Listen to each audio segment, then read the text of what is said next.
This is East Asia Tonight. Good evening, everyone. I'm Oteli Edwards. Tonight's top stories from East Asia. A new yet familiar chapter in East Asian diplomacy. Chinese President Xi Jinping, alongside leaders from South Korea and Japan, congratulate Donald Trump and call for stable and sustainable U.S. ties. Regional businesses brace for economic turbulence. Mr. Trump has proposed a 60% tax on all Chinese goods and a tariff of up to 20% on everything else the U.S. imports. And Nissan set to slash 9,000 jobs and trim global production by a fifth. Plus, a sharp profit downgrade as the Japanese automaker battles headwinds in China and the U.S. And South Korea isn't ruling out sending weapons directly to Ukraine, a decision that could hinge on how deeply North Korea gets involved in Russia's war.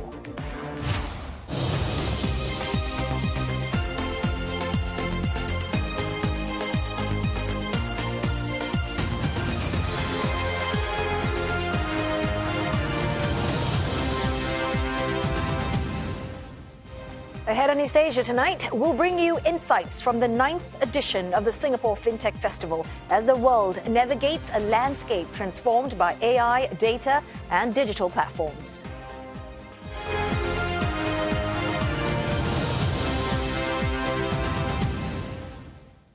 Leaders across the world and in East Asia are congratulating Donald Trump for recapturing the U.S. presidency.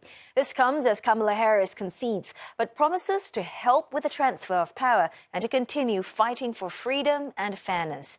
Chinese President Xi Jinping, in a message to Mr. Trump, has called for stable, healthy, and sustainable ties between Beijing and Washington that would be in the common interest of both countries.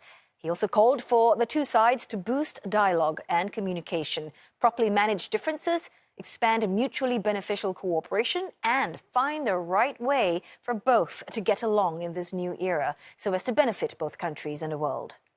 Japanese Prime Minister Shigeru Ishiba extended his congratulations to Mr. Trump over a phone call. Mr. Ishiba described the U.S. president-elect as, quote, very friendly, and highlighted that both parties agreed to strengthen the two countries' alliance. この5分の会談の間でできるだけ早期にお会いしようということを確認をするとともに日米同盟さらにより高い次元により高い段階に引き上げていこうということで一致をいたしました。 Also speaking with Mr. Trump over the phone is South Korean President Yoon Suk-yeol, with both parties discussing the close security and economic ties between both countries.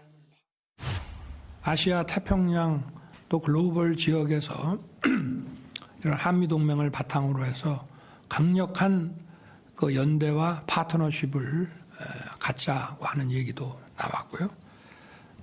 그리고 딱 북핵에 대한 얘기보다도 북한에 대한 관심을 좀 가지고 계신지 먼저 얘기를 좀 하셨습니다.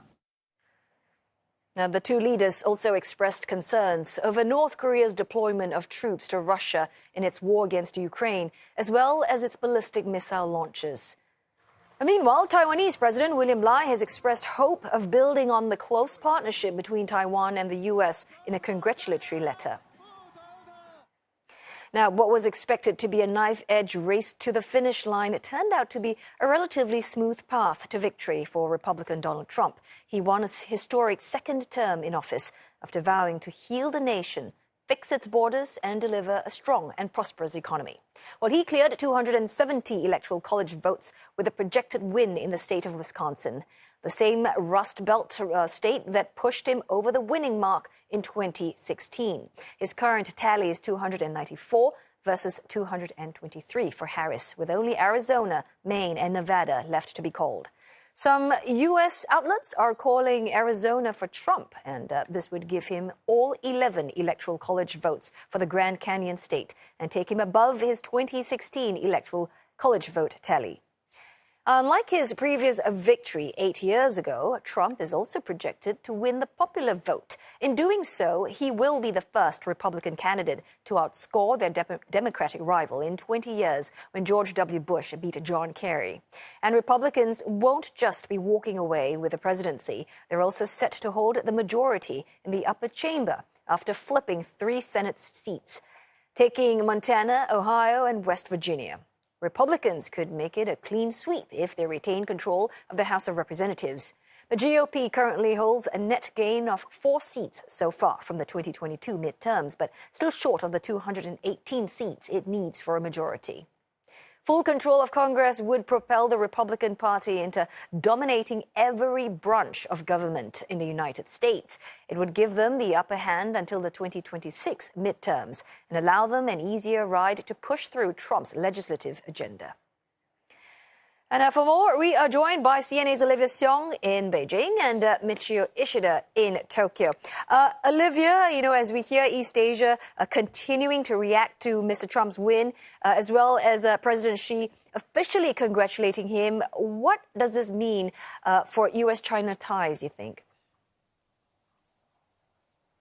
I'll tell you, definitely a new phase in what has been a troubled relationship in the last few years. But today, at least, an olive branch from Beijing with President Xi congratulating Mr. Trump on winning this election. And according to state media, Mr. Xi also urging the two sides to find the right way to get along, urging more dialogue to properly manage their differences. Now, just comparing the congratulatory messages this time round compared to when Mr. Xi congratulated President Biden back in 2020 for winning the race. It's not a very different message, but what's different is that this congratulatory message came more swiftly within a day for Mr. Trump compared to about 2 weeks back in 2020. Now, this conciliatory tone from China is perhaps not surprising. Observers are saying that China would want to seek room for negotiation with Mr. Trump if it allows them to avoid a bruising trade war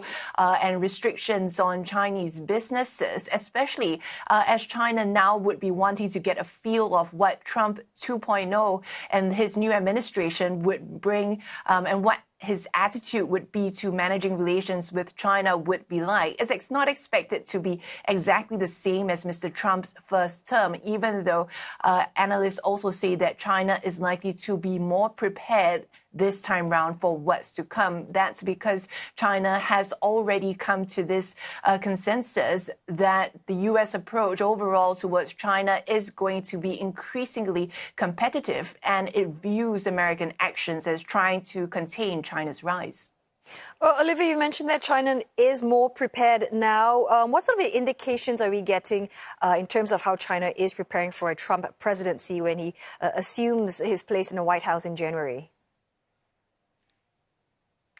Well, experts are predicting that China will have to adopt a tough policy towards the U.S. if Mr. Trump makes good on some of his campaign promises. The biggest issues, though, will remain, namely trade, technology, and the self-ruled island of Taiwan. When it comes to trade and Mr. Trump's pledge to impose an additional 60% tariffs on Chinese goods, China's foreign ministry today again saying that it does not respond to hypothetical questions. But this time, the spokesperson did say that when it comes to a trade war, this benefits no one. And even though observers say that, Mr. Trump is likely to make good on his promises, and we could see China adopt some short-term tit-for-tat measures. As we have seen in the past, some are also expecting a bigger economic stimulus package to be announced at a gathering of lawmakers that's ongoing right now. But will it be all bad for the economy? There are some observers who say that Mr. Trump may be a more pragmatic negotiator.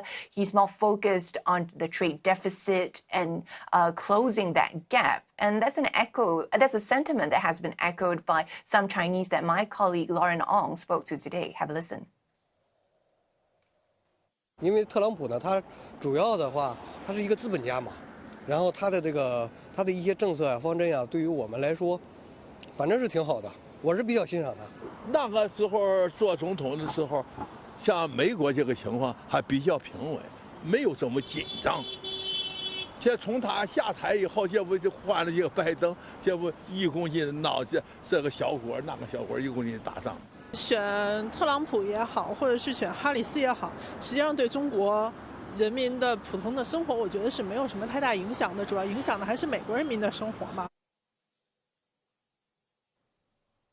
Now, the self-ruled island of Taiwan is another key issue that we're looking at as we've seen cross-strait tensions rise in recent years. Now, China considers Taiwan part of its territory and has not ruled out the use of force to bring it under its control. And at today's Foreign Ministry briefing, the spokesperson was asked about Mr. Trump's comments that when he said that he wouldn't have to use military force against China because President Xi respects him and knows he is, quote, crazy. Now, asked about these comments, this is what the Foreign Ministry had to say. 台湾问题是中美关系中最重要、最敏感的问题。中国坚决反对任何形式的美台官方往来，这一立场是一贯明确的。美国政府应当恪守一个中国原则和中美3个联合公报，慎重处理涉台问题，以免严重损害中美关系和台海和平稳定。And if you recall, on the campaign trail, Mr. Trump said that he did think that Taiwan should pay for the U.S. to protect it, and how that's going to play out in the transition of power and in his weeks and months and years ahead in the White House will be something to closely watch. Ateli. Right, let's bring Mitchell in now. We know that the Prime Minister Ishiba, he also had a phone conversation with Trump this morning. Details, what did he say and what is expected out of this relationship building exercise with Trump? Well, Mr. Ishiba conveyed his respect to Mr. Trump, stating the Americans resonated with his tagline, "Make America Great Again." And they agreed to take the Japan-U.S. alliance to another level, and they agreed to meet at the earliest convenience. Now, Mr. Ishiba said that he found Mr. Trump friendly and as someone he can have a frank conversation with. Now, political watchers here think Mr. Ishiba wants to stop over in the U.S. to see Mr. Trump after attending APEC in Peru and G20 in Brazil to get to know each other as soon as possible. Now, remember, back in 2016, then Prime Minister Shinzo Abe visited Mr. Trump in New York when he was still president-elect, and Mr. Abe became the first world leader to sit down with President-elect Trump. Now, Mr. Ishiba perhaps wants to emulate that, but analysts here say back then, Mr. Trump was new to international affairs, and Mr. Abe, as a seasoned prime minister, took the opportunity to brief him. Now, Mr. Abe's aides say Mr. Trump sought advice from Mr. Abe at that time, and they were on friendly terms playing golf in the U.S., in Japan. But Mr. Ishiba, he rarely plays golf. He is a new prime minister with a weak mandate in the government. His party lost the majority in the general election just recently, and today he had to apologize in a meeting of his party's parliamentarians for the loss. And some political watchers think Mr. Ishiba could be looked down by Mr. Trump. That's interesting. But going back about what, you reminded us about Trump's slogan, which is to make America great again. And to do that, part of Trump's plan is to slap all the tariffs on the imports, and promote fossil fuel. Businesses in Japan, just how worried are they? Well, there are worries Mr. Trump might slap 10 to 20% tariffs on Japanese exports. While Japanese car makers have a huge presence in the United States with factories there, cars make up over 20% of Japanese exports to the United States. So it is a concern to automakers here. And remember, Mr. Trump left the Trans-Pacific Partnership Agreement.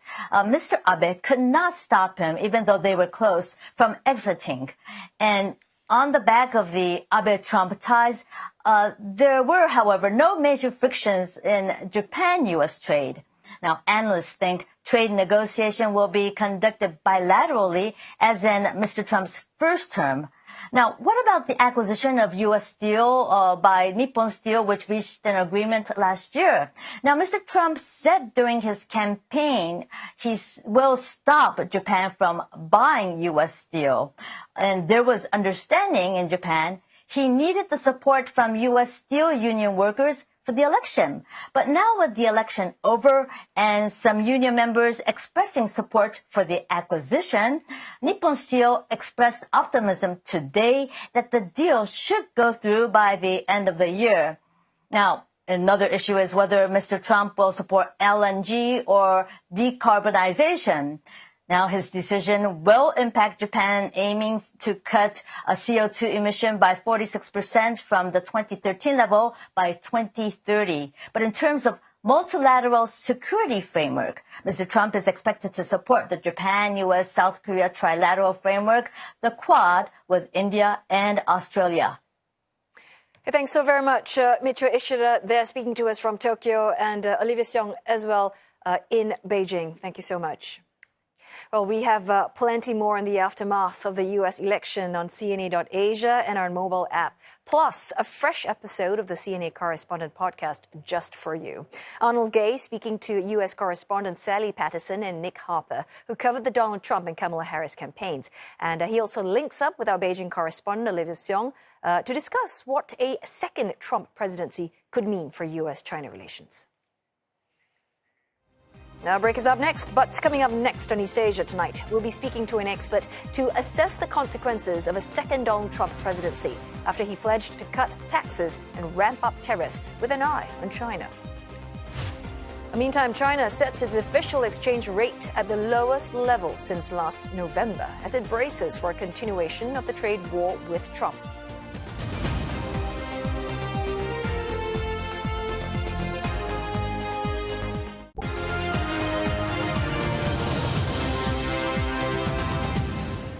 Hello again. You're watching East Asia Tonight right here on CNA. Well, Roland Lim from the business desk joins us now. And Roland, all we're hearing is about Trump's economic proposals centering on imposing more and more of these aggressive tariffs on imports, especially from China. What's the reaction been? Right.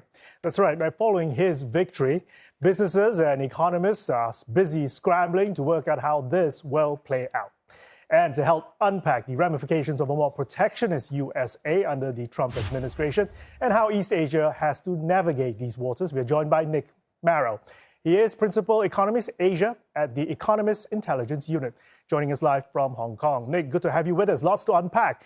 The so-called Trump trade that's playing out in the markets of a more inward-looking U.S., how is this going to be played out in terms of the export-oriented economies putting it in harm's way? Sure. So that's the main risk that we're looking at. I mean, when we think about Trump's campaign pledges, where he stood ideologically, tariffs are kind of the one constant. It's something we saw over his first term. It's something we've seen on the campaign trail. And it's something that we're expecting him to at least begin to entertain relatively rapidly once he comes into office. The timeline that we're looking at right now is the first 100 days to get a sense of the personnel he'll be installing into key cabinet positions, as well as some of the discussions on the tariff rates, the sectors that are targeted, as well as potentially the markets, which could fall into the crossfire here. And so this leads to a lot of uncertainty. Tariffs are going to be incredibly disruptive to not just the U.S. economy, but economies in Asia, economies globally. And so that casts a shadow already in terms of the near-term economic outlook once Trump comes into office. Economics 101, wouldn't increased tariffs actually hurt U.S. consumers? Since an importer would have to pay tax on goods they're importing, they usually pass this on as costs to consumers in the form of higher prices. So Americans knowingly wanted tariffs, but did they know they were going to be paying higher prices for goods that were made outside of the U.S.? Well, that's exactly the issue. Econ 101 points to this idea that tariffs are inherently going to be inflationary. And if you think about how a lot of Americans voted, they voted with the economy among their top reasons for casting their decision. And so, I mean, if we see these policies come into effect, there is a very high risk that households are going to have to pay the brunt of it, or businesses or other types of American-based entities. And so that's one of the reasons why, I mean, a lot of the tariff plan that we're looking at raises questions from an economic point of view. It doesn't really answer some of the really stark issues that we're trying to unpack here in terms of what Trump wants to do in terms of rebalancing, say, the U.S.-China relationship, and how this is going to kind of shift the onus onto, say, China or other economies rather than away from American households. It does also sound to me like the money manager will be in for a roller coaster ride in the coming months and years, unpacking Trump's campaign rhetoric on tariffs and taxes, what's real, what's not, what's going to be used as a negotiation tactic. Yeah, that's right. I think this uncertainty is going to characterize a lot of at least my industry's approach to forecasting and trying to understand where U.S. economic policy is going. And that uncertainty is coming at a time when we're already against a backdrop of heightened geopolitical risk, when there are significant questions around the future of, say, U.S. partnerships in East Asia or Southeast Asia. And I think the other big uncertainty is, a lot of the discussion on tariffs really ties back to the U.S.-China relationship.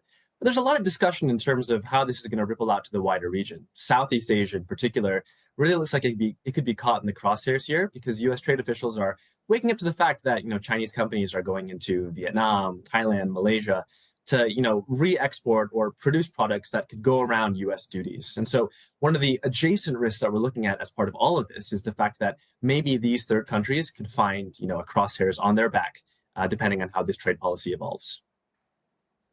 So I guess, how do you expect these major trading partners with the U.S. to respond, especially here in Asia? We know he's not going to be doing any multilateral deals.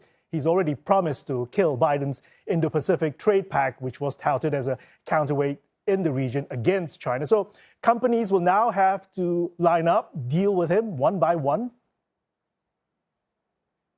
Yeah, I mean, the biggest uncertainty is really, again, how quickly are tariffs going to be adopted? What's the final duty rate? Which markets are kind of in the firing line?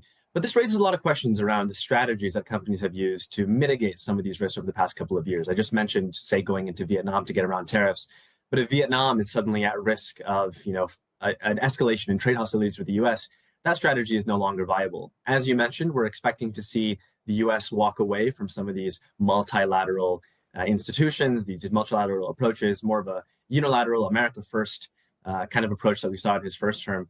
And that's going to breed a lot of uncertainty, not just when it comes to tariffs, but also when it comes to things like export controls, investment restrictions, sanctions, all these other potentially more damaging actions that could have, again, ripple effects for the wider regional and global economy. And how do you think companies will balance between moving operations to the U.S., which may not be cost effective, versus trying to make a profit, but end up having to deal with higher tariffs anyway? I mean, growth risks for the Asian region, especially China? Yeah, I mean, that's the million-dollar question. And if I've learned anything looking at supply chains and trade for the last 10 years, it's that companies tend to really hesitate on making difficult decisions or radical decisions. I mean, we've been talking about supply chain diversification since the first U.S. tariffs were placed on China in 2018. And to date, we really only saw an acceleration in that supply chain realignment in the past couple of years. And that's a story tied to COVID, it's a story tied to China's underwhelming post-pandemic economic recovery, in addition to what's happened with tariffs and geopolitics. And I think that the main idea here is if companies don't have to move their supply chains, they're probably not going to.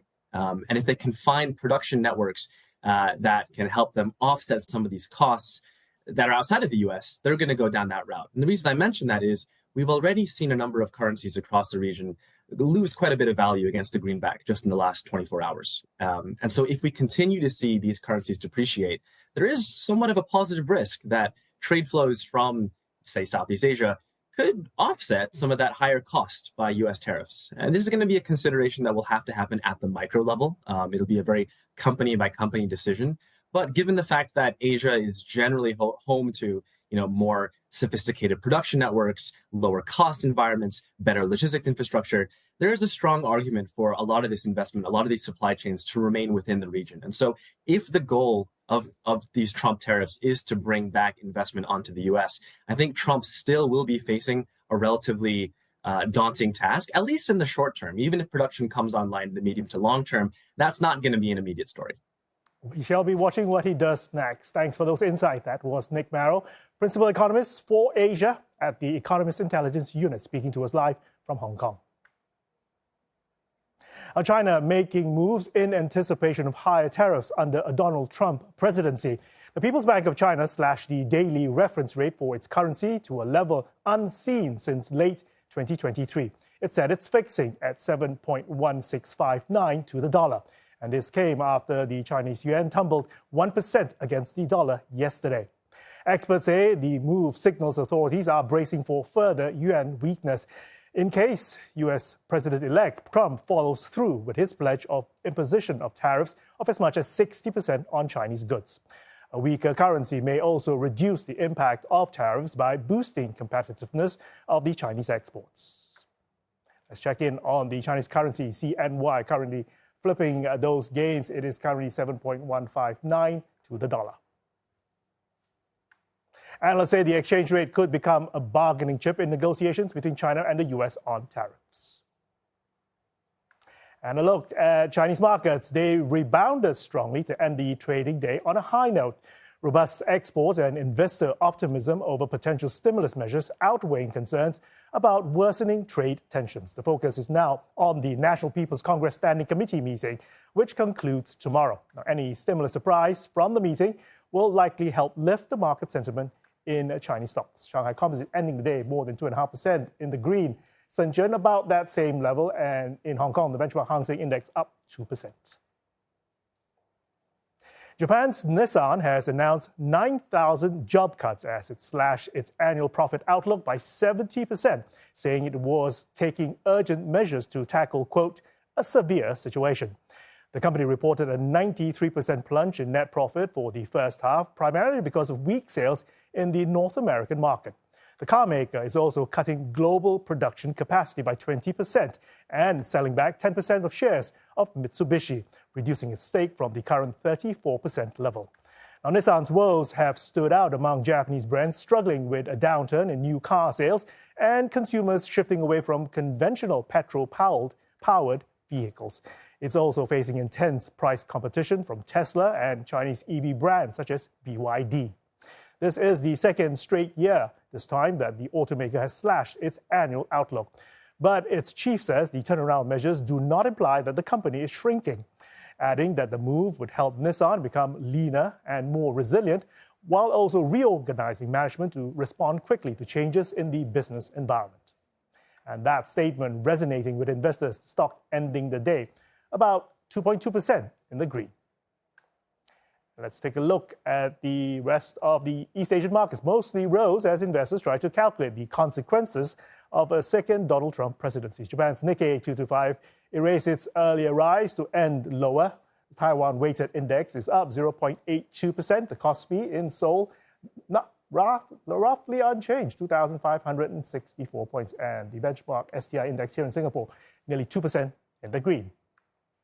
And that'll do it for the business news. Natalie. Thanks so very much, Roland, for that. Well, time now for another short break, but coming up next on East Asia Tonight, how will another Trump presidency shake up the dynamics of the region? We dive into the possibilities between Donald Trump and his counterparts with an expert.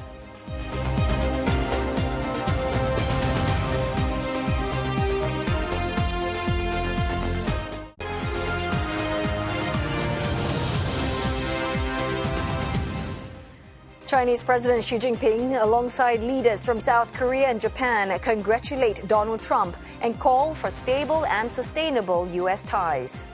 Regional businesses brace for economic turbulence. Mr. Trump has proposed a 60% tax on all Chinese goods and a tariff of up to 20% on everything else the U.S. imports. And Nissan announces plans to slash 9,000 jobs and trim global production by a fifth, as the Japanese automaker battles headwinds in China and the U.S. A leadership transition underway in the world's biggest economy. Kamala Harris bows out in defeat after Donald Trump pulled off a remarkable political comeback, winning the U.S. presidency and capping an election marked by dramatic twists and turns.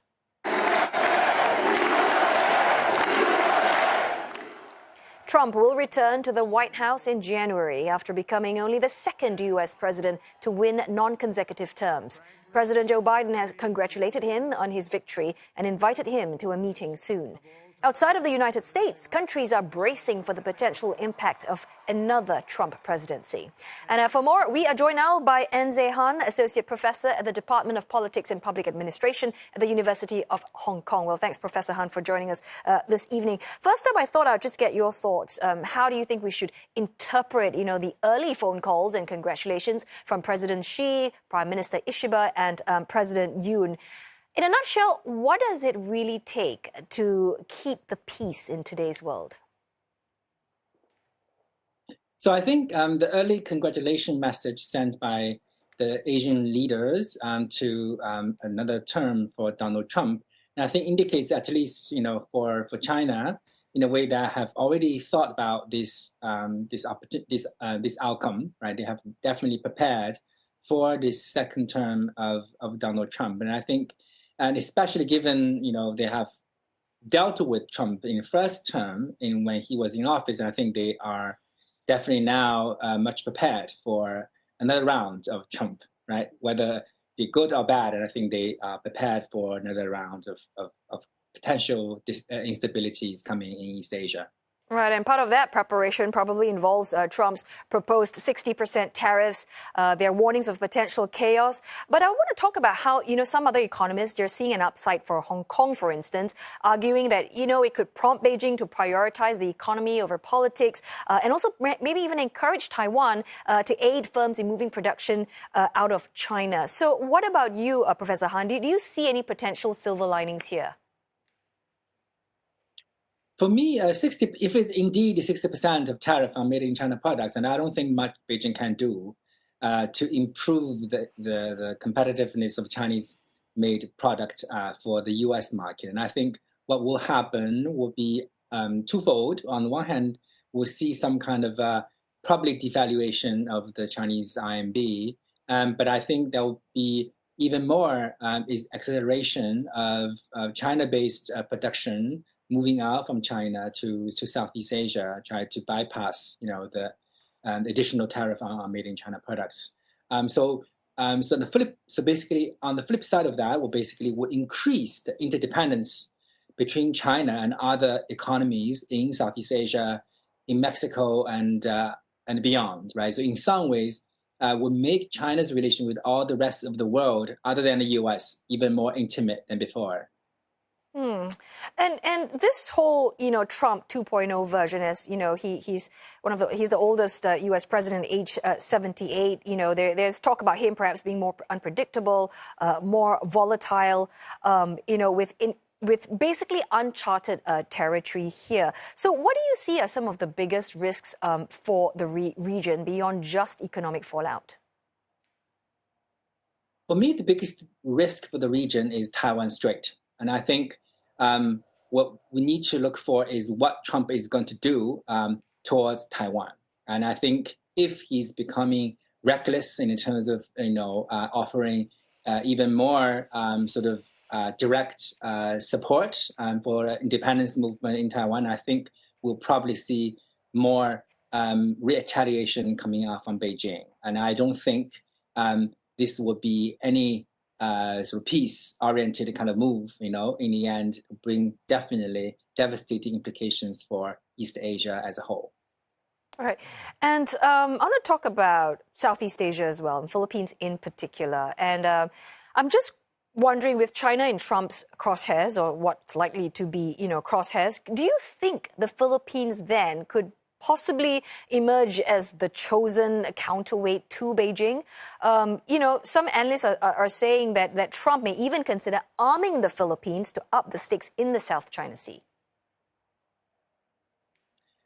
I don't know about the Philippines per se. I mean, Trump has not talked too much about the Philippines. I mean, obviously, he talked about Taiwan. He talked about, East Asia very broadly, right? But I don't know specifically how much he thinks about Philippines. And if other people are, if many of the experts were correct in the sense that, Trump's foreign policy emphasized on unilateralism from the U.S. rather than depending upon allies around the world. And so that's why I would be suspicious of the idea that, China, the U.S. during Trump is going to intensify its security pact with the Philippines. I don't think necessarily that will be the case. Right. Also, Professor Han, are we seeing signs that perhaps U.S. allies in the region will need to ramp up their own defense capabilities, perhaps even prepare themselves for a more self-reliant approach? Because based on what we know about Trump, he's reluctant, for instance, to fully back allies militarily. Right. So I think if it's a continuation of the first Trump administration, I think be more pressure on regional allies to increase their budget spending on defense, right? This is basically the so-called burden sharing Trump has been talking about. from previous rounds of presidency, he accused other allies of not paying enough for their own defense. And I think essentially this time around, probably he will try to pressure countries such as South Korea, Japan, and Philippines, etc., to contribute more financially if they need American military protection. So I think that will basically push those countries into some kind of help mode, self-help mode, in terms of whether they would be sort of seriously considering increasing their national budget on those things. But then again, on the other hand, I don't think they have a choice. If the U.S. want it, I don't think they can say no. Right. Thanks for summing it all up for us. Thanks for your insights there, Associate Professor Enze Han from the University of Hong Kong. Well, earlier we also spoke to Marcus Wagner. He's a professor of law at the University of Wollongong, Australia, who explained why the start of Trump's new term could mean the end of his criminal cases. So we've never had a president or a former president being indicted, never mind convicted. So Trump is a first in this particular instance. But the idea is you don't want your sitting president to be sort of impeded by criminal prosecutions. Now, again, you have to stress the difference between a state prosecution for which is still ongoing and where he could not direct anyone to drop that prosecution and those federal cases. But even in that state case, the idea is, and this goes back roughly 40, 50 years now, the idea is, and this was expressed by the Office of Legal Counsel of the Justice Department, it's incompatible with the responsibilities of a president, if you will, to have to face criminal prosecution and potential jail time. And therefore, even state courts like the one in New York might want to honor this. And even if that court doesn't, Trump has a chance to appeal, both within the state of New York and ultimately to the U.S. Supreme Court. And that very Supreme Court has previously decided earlier this year that presidents have a broad immunity for acts of government. Now, it's worth pointing out that paying hush money to a porn star is not part of government. But the idea still is we don't want a sitting president, which he will be on 20th of January, to be impeded by the idea of having to defend himself criminally. South Korean President Yoon Suk-yeol says that Seoul is not ruling out sending weapons directly to Ukraine, steering towards a possible shift in government policy of not providing weapons to countries in conflict. President Yoon says the strategy will be adjusted depending on the level of North Korean involvement in Russia's war with Ukraine. 인도주의, 평화주의 관점에 지원해서 이제는 좀 북한군의 관여 정도에 따라서 단계별로 우리가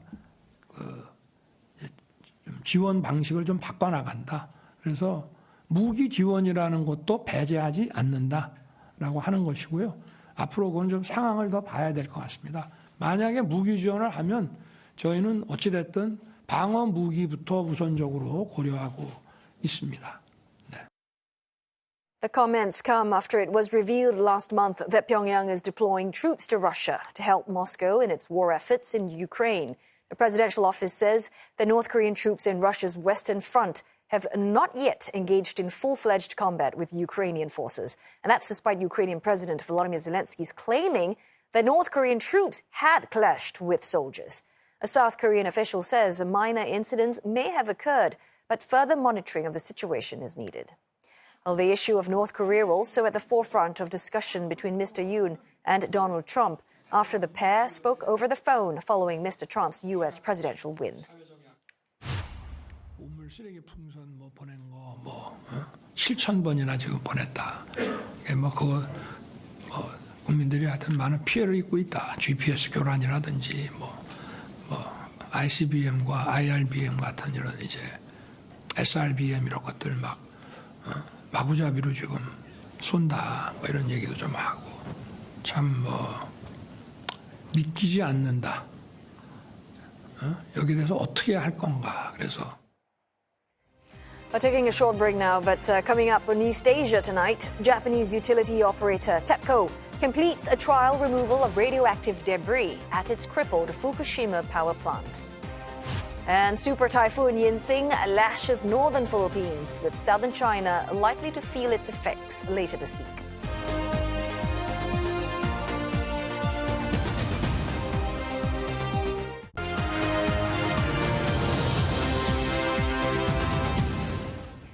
Japanese utility operator TEPCO, as part of a trial, has successfully retrieved a small amount of nuclear fuel debris left inside a reactor at its Fukushima power plant 13 years after a meltdown.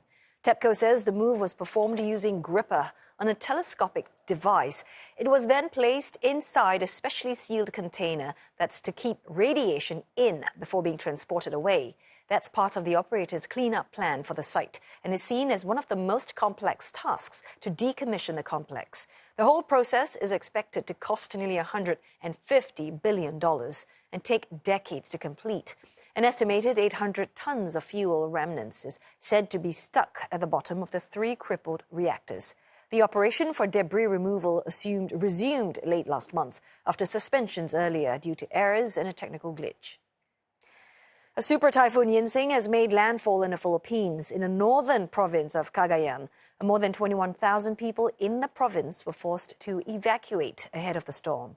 Heavy rains and strong winds have been lashing the region ahead of Yinxing's arrival. Officials say rescuers are on standby to assist police, soldiers, and emergency personnel.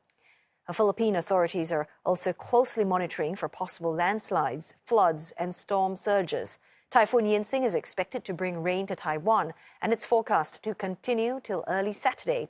Well, Hong Kong is set to issue a warning signal between noon and 3 p.m. local time tomorrow. The storm may affect the southern Chinese province of Hainan as well before heading to Vietnam.